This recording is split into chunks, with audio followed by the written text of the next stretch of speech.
limitations and what the boundaries are. We got an idea about those things, that there are limitations and there are boundaries. And those are set by God for our good. He says he sets the boundaries.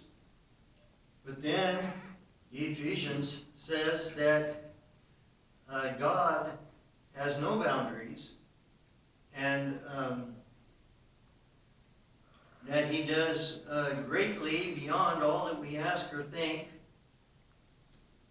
And there's another passage, I'm not remembering it, but exceedingly abundantly in Ephesians. And so God is beyond what we think, and there are some misconceptions we have. Our minds have, because we're going by our experience. We're not going by that by Jesus' experience. We're going by our experience, and we're trusting our experience. But there are some things that are beyond that, and so God wants us to believe that if we're going to do great things in his name, we're going to need to come, we're going to have to break the sound barrier, basically. We're going to have to break the unbelieving barrier, is what we have to break. We have to go from unbelieving to believing, believing great things of God. And so the disciples saw Jesus walking on the sea.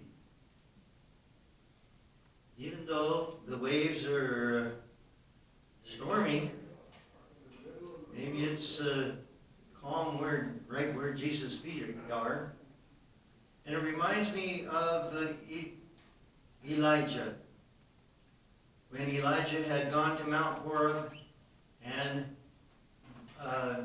Elijah, before he heard the still small voice, he saw a fire, he saw earthquake, he saw some things of nature that were very disconcerting, and which may have got him thinking, if this doesn't stop, I'm dead pretty quick.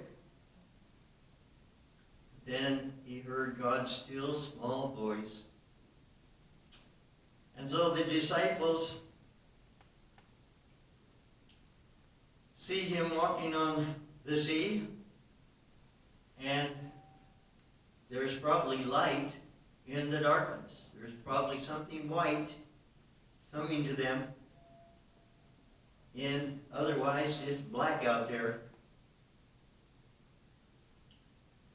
And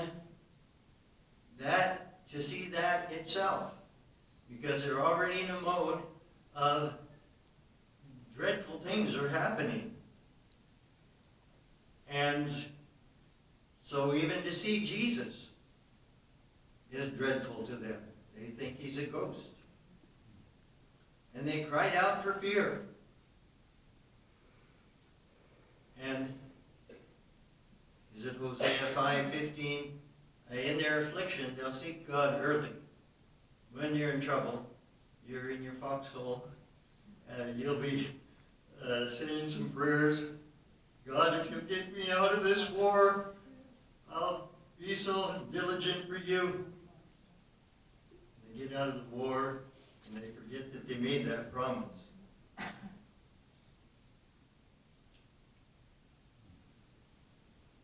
And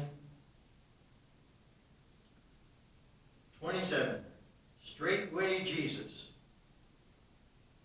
Immediately Jesus, when Jesus recognizes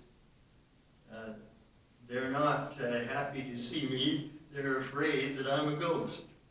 When he recognizes that even my own presence is making them afraid now. What kind of a wimp, a set of wimps do I have for disciples? But they came out of that. In Acts, the 5th chapter, we see that Peter walked down the street and his shadow, whoever the